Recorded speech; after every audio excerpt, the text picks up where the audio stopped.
Ayan. Hi guys! Welcome back to MSK Gen, where today gagawa tayo ng battery pack para dito sa ating gawa-gawang power station. Alright, wala kasi tayong pambili nung Blue Yeti ba yun? O yung mamahalin, yung maganda. Actually, ito yung battery pack natin dyan. Kaso, parang sira siya, yung isang string niya. Kasi, okay, ayaw na niya mag full charge. So, pag tinignan natin to, ayan, 11.6 na lang siya. Yung unang string niya is 368. Yung pangalawang string 4.15. Yung isang string 4.12. So, etong string na to, ito yung may tama. Kasi, ibig sabihin dyan, hindi ko masyadong inayos yung selection ng battery ng lithium ion. Kasi itong mga lithium ion na yan, so these are all used from electric scooter. So, pinagsama-sama ko lang yan. Yan. So, iba-ibang kulay yan, iba-ibang capacity. Pero, inisa-isa ko yan capacity test. So, siguro, may mga bumigay, hindi natin alam. Kailangan kong baklasin tong string na to, tapos, tingnan kung alin doon sa mga yun yung nasira or bumigay. Actually, ang isang string is 1, 2, 3, 4, 5, 6. 6 times 4, so 24 cells kada string. So, posible dito sa string na to, 24 pieces, meron niya isa, bumigay, or dalawa, hindi natin alam. Pero, yun nga, so, affected na yung buong battery pack natin. Alright? Yan. So, ito yung mga use din, pero na-test ko na. Installation resistance, IR test, okay naman. Yung battery niyan, full charge yan for the past 3 weeks. So, ngayon, tinetest ko isa-isa kung nag-hold ba yung storage or hindi. Kasi kung hindi nag-hold yung storage niya, hindi siya, or pag bumaba siya ng 4.1 volt, so hindi ko na siya sinasama sa paggawa ulit ng battery pack. Okay? So, tulad yan, 4.14, okay pa yan. 0.414, 415, 416, 415. So, mostly okay yan mga yan. So, itetest ko pa to isa-isa. So, yung battery pack na yan, dito yan galing sa ating gawa-gawang ang tawag dito? Power station. So, ito yung main switch. Ito yung switch para sa 12 volts. Ito naman yung switch ng inverter. On-off switch ng inverter. And then, meron din siyang switch doon sa 220 volts mismo sa power line. And then, meron tayong display voltage and then dalawang 220 out. So, ito yung 12 volts niyan. Ito yung dalawang USB yan. So, converted na yan from 12 volts. So, naging 5 volts yan. Ito, input sa solar panel na 18 volts. Ito naman sa solar panel na 9 volts. Oo, yata. Oo. Pero yan, so dalawa yan magkaiba. And then, ito naman yung input para sa, kung gusto mo ng charger, lithium ion, 12.6, pwede yan. So, tingnan na natin loob. Ay, ang gulo.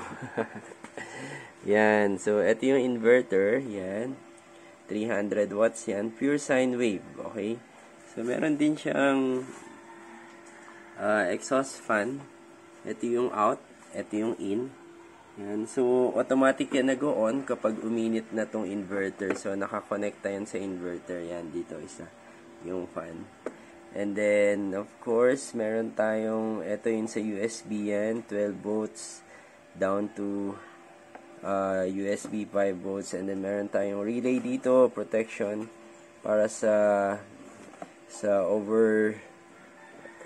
under voltage na ang ating, pag under voltage na ang ating battery pack. So, yan. Bibitaw yan. Gamit itong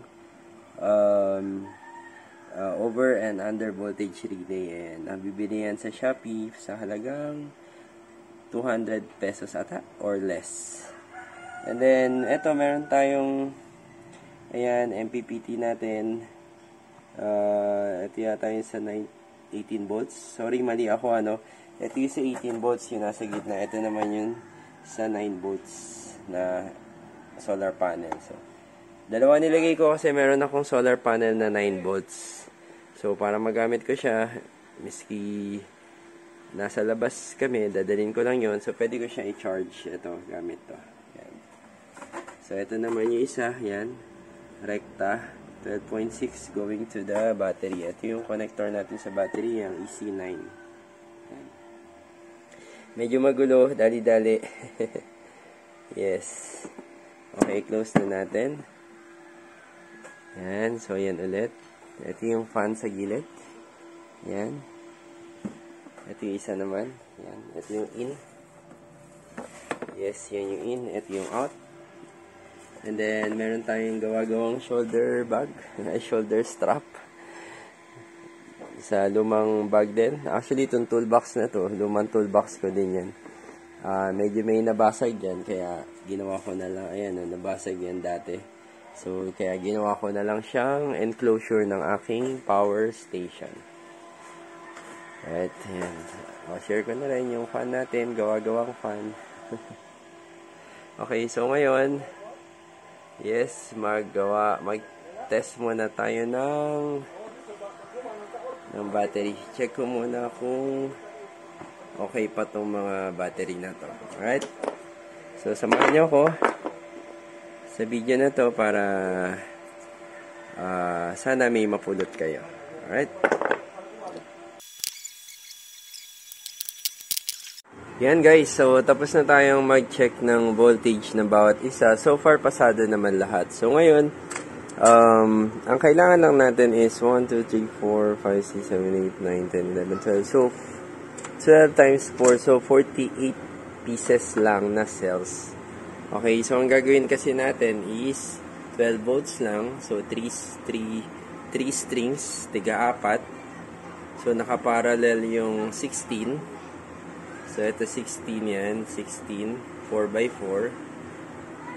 So, total 48 yung kailangan natin. So, ngayon, tingnan natin or pili tayo nung may pinakamataas na capacity. Base dun sa capacity test natin last 3 weeks ago. Okay? So, iba-iba yan. Merong 1.7, merong 1.5, merong 2,000. So, pili na lang tayo sa pinakamatataas. Alright? Okay guys, so eto na. So, nakapili na tayo. So, 48 yan. Okay, so range nito ay sumabot from 1.7, yan, 1.7 hanggang 2,000. So, kung i-average natin yon, so, nasa around 1,850 AH. So, kung 1,000, okay, so let's try, compute natin. So, nag-average siya ng,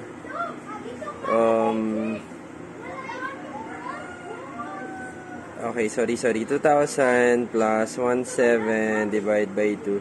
So, 1,850. So, 1,850 times 16. So, meron tayong at least 29 ampere hour. So, makakabuo tayo ng 12 volts, 29 ampere hour. Alright? So, let's say, safe point.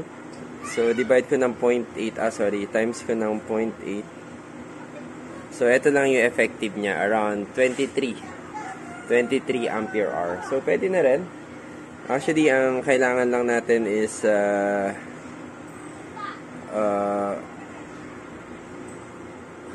ampere hour. So, medyo malaki na rin yan. So, na storage para dun sa minimum required natin. So, ngayon, ilalagay natin siya dito sa kanyang holder. Alright? Alright. So, ayan na siya. Akala nyo tapos na, hindi pa. So, ayan na siya. So, meron tayong 3S. So, 1, 2, 3. na isi-series natin, and then meron tayong 16P. 16 parallel. So, 1, 2, 3, 4. 1, 2, 3, 4. 4 times 4 is 16. Alright. So, ngayon, next one is atin siyang spot weld. Alright.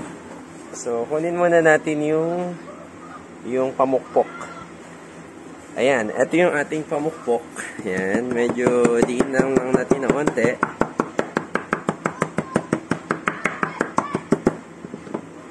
Alright.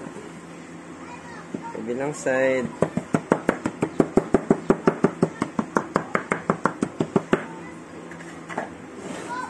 Okay, so before tayo mag-spot weld, actually kailangan natin ng nickel plate. Ito. So ingat sa paglalagay nito kasi baka magkadikit yung mga positive and negative terminals na hindi dapat. Alright. So ito yung positive natin. Start tayo dito. Then negative. Itong dalawa. Yan. Okay, so standby. Nood-nood muna. Hi guys, ito yung spot weld natin. So, mura lang yan sa Shopee. May pedal type. So, yung pedal, syempre, sa baba. Sa paa natin. Ayan, sa paanan. Ayan. Tapos, ito. So, normally, sineset ko lang to sa number 7. Ayan. Malakas na yan. Yung 7 na yan. Kita ba? Ayan, 7.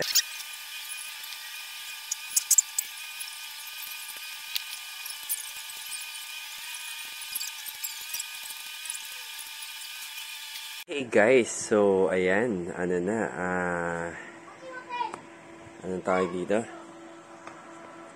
Natapos na natin siyang spot weld. So, ngayon, hindi pa yan tapos. Maglalagay pa tayo ng BMS. Okay? So, check muna natin kung naging okay yung ating spot weld. So, at least, dapat makakuha tayo ng 12 volts. Alright, so 12.4 or 12.39 yan. So, from end to end yan. So, okay. Ngayon, hihinangan natin siya ng BMS. Ang BMS na gagamitin natin ay etong cute na ito. Wala pa kasi yung BMS natin na dali. So, for the meantime, eto muna siya. Actually, pwede na rin to kasi 10 amps naman to. Ang paggagamitan ko ng battery pack na to is only requiring 1.3 amps para sa load. And then sa charging naman, ang charging ng solar panel ko para dito sa battery bank na to or battery pack na to is maximum 5 amps. Oo, in ideal condition. Pero syempre, since solar panel yun, siguro nasa around 3 to 4 amps lang yun kapag umaga. Alright. So, pwedeng-pwede na to pang samantaga. Okay, so hinang natin siya. So, stay tuned. Ang paghinang nito is simple lang po. So, kung nakikita nyo yung marking B negative. So, yan yun sa negative ng battery pack natin. So, ito yun. Ito, negative yan. Yan, negative. Ito naman yun sa positive. Okay. So, kung ito yung negative, B negative. Okay. B negative and then B1, B2, and then B plus. Okay. So, ito yung B negative. Ito. And then, ito yung B1, B2, and then B plus or battery positive or yung B3. Or, sorry, hindi B3. Ito yung end. So, yan nga yung positive. Alright. And then, sa power natin, so, dito tayo sa P plus and P minus. So, dyan natin i-connecta yung charge and discharge. Okay? Sige, hinang muna natin.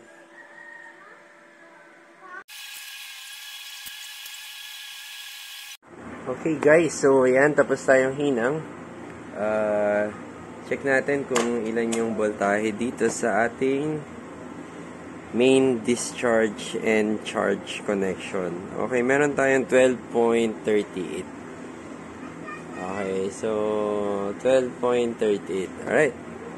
So, yan. Babalutan na lang natin yan ng ganito, Kapton tape. Yan, para medyo maging ano siya, maayos. Tapos, ready to lagay na yan sa ating power station or dun sa isa kong paglalagyan na cabinet. Kasi nasira din yung battery pack nun eh. Yung 12 volts. Alright? So, later, lagyan na. Hindi. Lalagyan ko pa pala to ng ganitong connector. Ayan, ganyan. Para dual purpose siya. Pwede sa ganito. Ito XT60. Pwede rin sa EC9. Alright, so lagyan muna natin.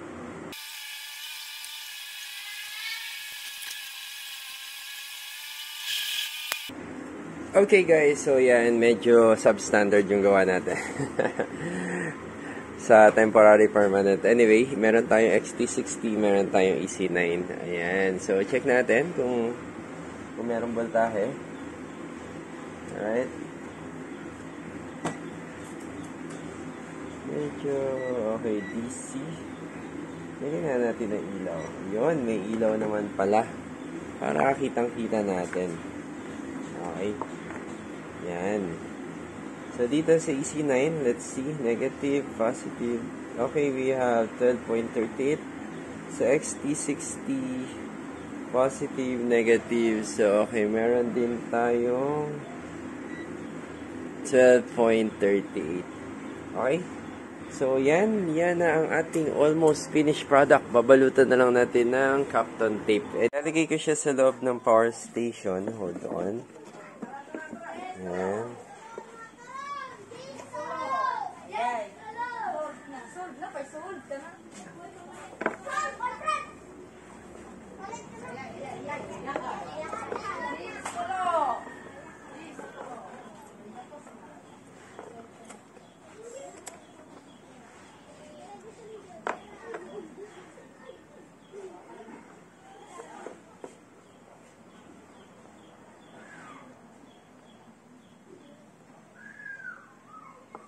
Ayan guys, so nakabit na natin. Let's try. Kung gagana siya. Okay, the moment of truth. Okay, ito yung main switch niya, main on switch. Okay, so nakita nyo, meron siyang 12.3 volts. Actually, nag-activate na rin yung relay kung narinig nyo siya maigi. Ito yung sa DC. Okay. So, let's try. Paano ko siya ito-try? Oh, yes. Pwede ko i-try itong fan. Okay. Itong fan. Yan. So, kung i-on ko to, okay. Salpa ko muna yung fan. Yan. So, yan. Naka-off. Pag in-on ko to, alright. So, yan. Meron tayong fan. Yan. So, bumaba rin yung voltahe. 12.2. Kanina, 12.3. So, lipat natin sa kabila. Dito. Yan, 12.2. Yon. Alright. So, off natin. Tanggalin natin yung DC. Let's try the AC. Okay, sa AC naman, okay, off ko itong DC. Sa AC, meron ako ditong okay, ito. Kuha tayo ng kalat dito. Okay, actually, meron tayong charger dito. Ito, AC.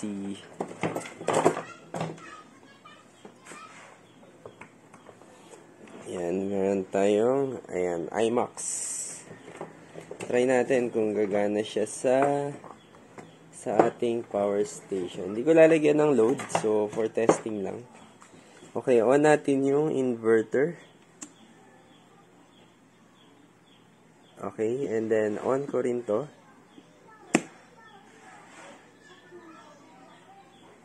Alright.